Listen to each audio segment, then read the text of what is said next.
Saudara, bagi Anda, orang tua yang sudah hampir 1 bulan ini di rumah, banyak cara yang dapat dilakukan agar anak-anak tidak bosan. Ku pandai melipat kertas, ku lipat sendiri. Dilipat satu. Seperti yang dilakukan Seto Mulyadi, psikolog anak, ia melakukan banyak aktivitas yang kreatif di rumah. Ini menjadi kunci untuk orang tua selama berada di rumah. Selain itu, saudara, kesabaran dan ketenangan juga diperlukan orang tua dalam menangani anak selama di rumah.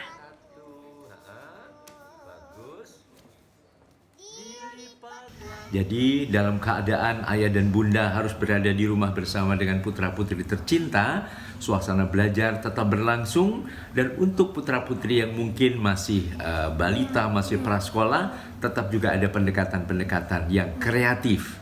Tetap tenang, sabar, tapi juga penuh dengan ide-ide cemerlang untuk bisa membuat suasana belajar menyenangkan dan mengasyikkan. Karena bagaimana juga setiap anak mengidolakan ayah dan bundanya. Apa tipsnya agar belajar di rumah tetap menarik? Kita tanyakan langsung kepada Kak Seto Mulyadi, psikolog anak melalui sambungan Skype. Selamat petang, Kak Seto. Saya dari kecil panggilnya Kak Seto. Kak Seto. Ya, selamat petang juga Mbak Stephanie. Ini para pekerja sudah banyak yang work from home. Anak-anak belajar juga di rumah. Berarti interaksi anggota keluarga akan semakin intens. Bagaimana mengisi waktu ini agar setiap anggota keluarga semakin dekat, tapi meminimalisasi juga konflik antar anggota keluarga, Kak Seto? Iya, baik Mbak Stephanie.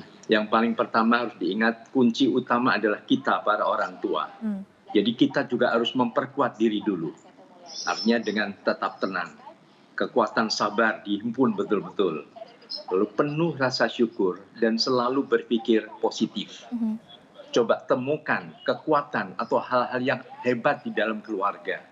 Seperti tadi misalnya ternyata ditemukan ada putra yang begitu tingkat sosialnya tinggi, memakai uang tabungannya justru untuk menyumbang para tenaga medis misalnya.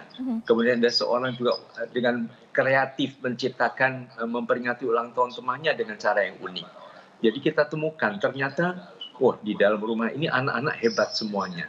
Yang satu pintar matematika, yang satu pintar nari, mungkin pintar nyanyi, pintar menggambar dan sebagainya.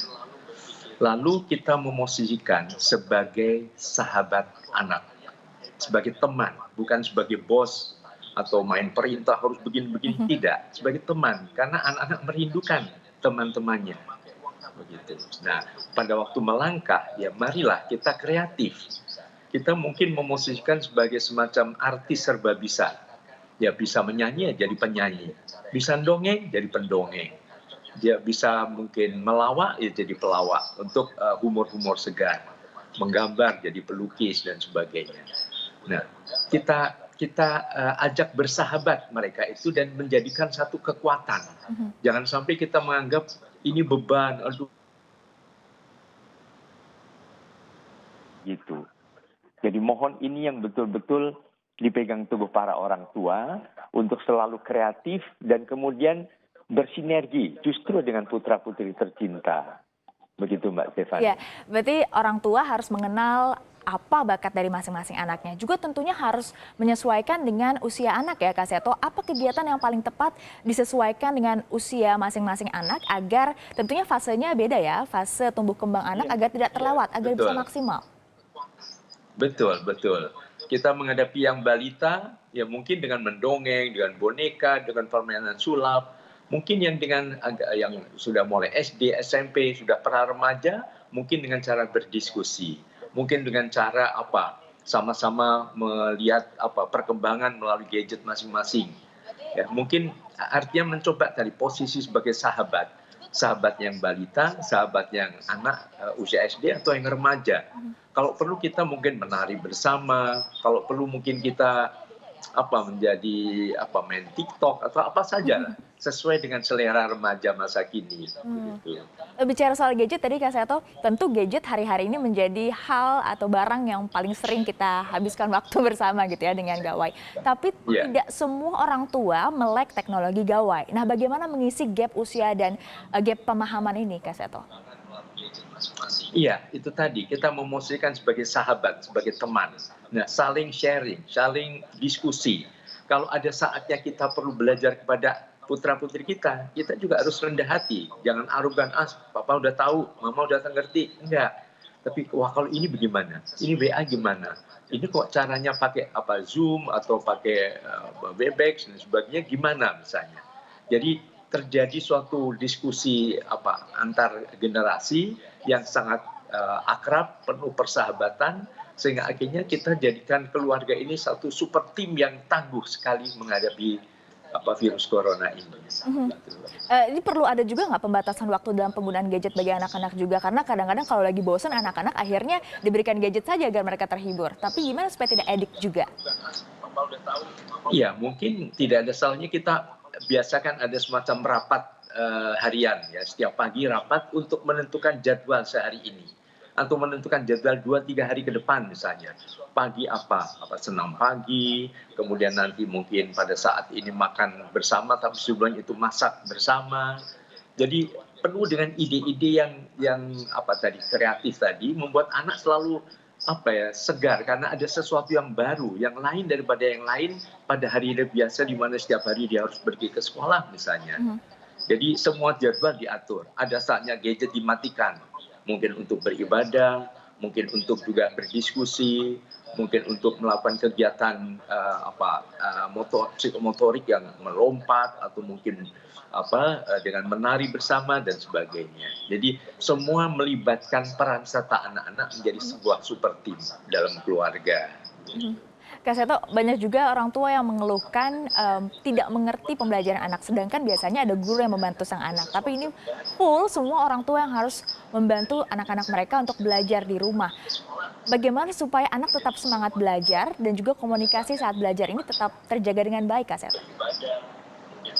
Iya, yang paling penting adalah juga orang tua harus ada komunikasi yang efektif dengan para guru.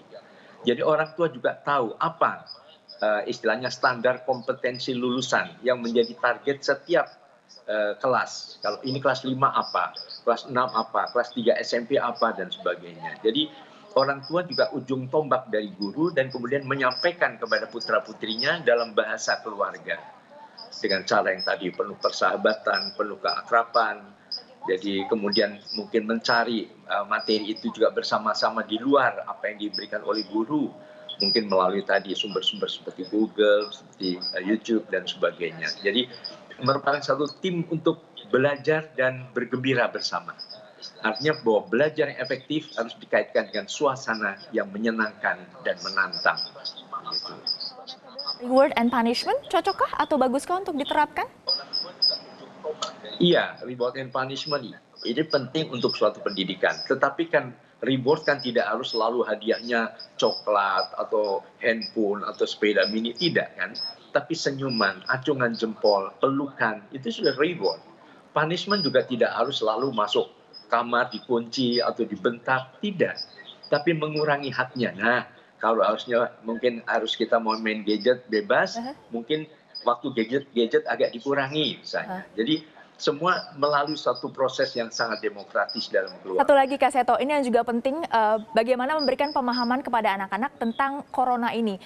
Tentunya banyak yang bertanya-tanya, anak kenapa kita tidak bisa bersosialisasi seperti biasa? Harus menjaga jarak. Metode apa yang harus diberikan untuk memberikan pemahaman ini kepada anak-anak?